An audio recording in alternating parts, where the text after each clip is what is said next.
Okay, so we're going to be graphing functions using the Desmos calculator and key features. So we're going to jump straight into our first example. And we have the function y equals -2 times the absolute value of x plus 1, close your absolute value plus 3. So first thing I want to do, I do want to identify what I have. And what I do have here is an absolute value function. So in my mind, I know it's got to be a V shape. So we're going to graph this. So we'll go to Desmos here and literally just going to type this in.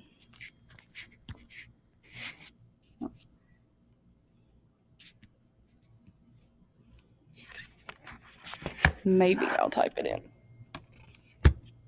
Okay. Now you can use the keyboard on Desmos, or you can just type it in using your keyboard. It doesn't make any difference. So up to you.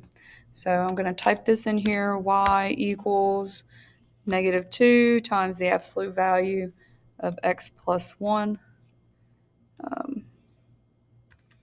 plus 3. All right, and you can see what Desmos does.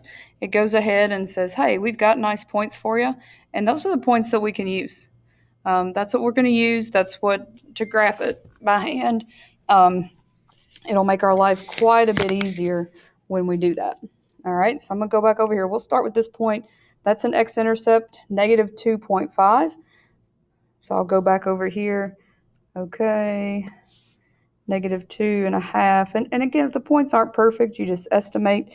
And I'm going to label what I did here. So my x-intercept was x equals -2.5. All right, I have another x-intercept at 0.5. And it doesn't really matter the order that you go in. All right, and I have another key feature at -1.3. That's called, excuse me, that's called the vertex.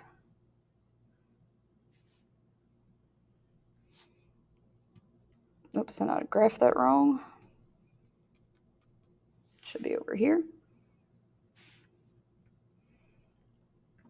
All right, and then my last key feature that's going to help me is a y-intercept there at 0, 1.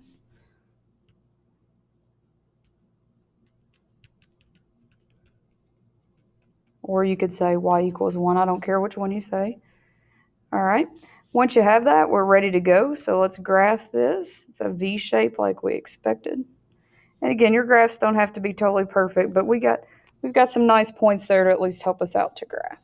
All right, that's literally all you got to do. So you're going to graph it on Desmos. You are going to find the nice points, and if you're asked for those key features, like to write them down or whatever, then you do that. Again, it just kind of depends on the questions that you're asked, and you go from there. All right, so let's look at another one. All right, this time we have 5x minus 4y equals -16. Okay, so I'm going to go to Desmos. I'm going to clear that out. And I'm just going to type it in. 5x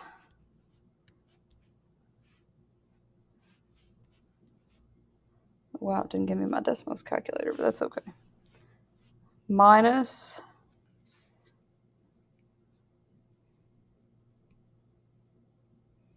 there it is. I knew it had to be there. Oh, it's going to be picky. There we go. 5x minus 4y. I'm going to do that every time, I guess. Equals -16.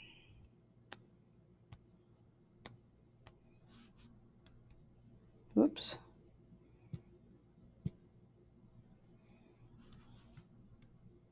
All right.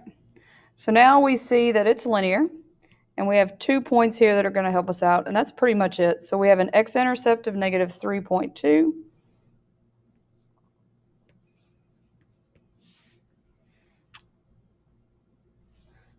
That's our x-intercept. And we have a y-intercept of 4.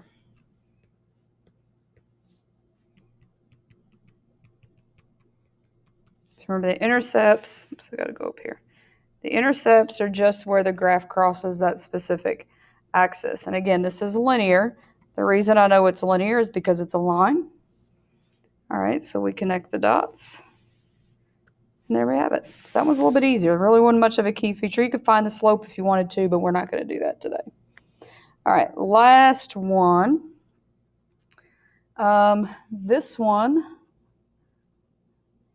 is, now if you ever see this, if you ever see f of x equals, in this case it's x cubed minus 3x squared minus 3. In this case, if you ever see an f of x, you all, that's the same thing as y.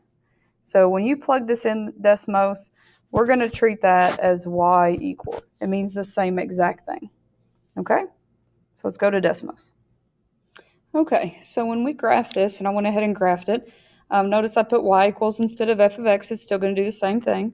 And don't forget that on Desmos, you can zoom in and zoom out. So if you don't see all the picture, you can also click on the screen and move it around to see what you need. So I notice here I've got a maximum point. It's also a y-intercept at -3. So let's graph that.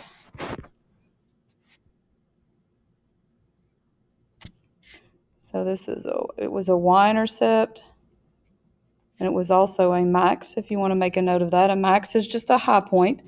All right, we also have a minimum at 2, -7. Move down here. 1, 2, 3, 4, 5, 6. All right. So that's a 2, -7. We had a minimum, or a valley in this case. We also have an x-intercept at -3.28.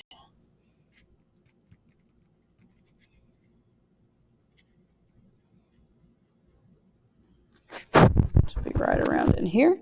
And then if we look, that's pretty much it. So it's a loop-de-loop. It goes up, down, and then back up again. So I think we got enough information here that we can definitely graph this. Again, doesn't have to be 100% perfect. So it goes up, it goes down, and it goes back up again. And make sure you put arrows at the end because it goes on and on forever. Gosh, that was kind of bad right through there, but close enough. All right. Another option that you have, don't forget, is if you need other points, you can trace. If you click the mouse, you can trace along that line, and it'll give you all sorts of points. Sometimes you can also tell that there's a nice point, like right in here. There it is, 1, -5. Sometimes you can just tell that, and you can use those points as well. So if you trace it and find other points, that's perfectly fine. So what kind of function is this one? It's got an x to the third power, so this would be a cubic function. That's literally all you got to do. You just got to look at the graph on Desmos. You've got to find those key features that help you actually graph it on paper.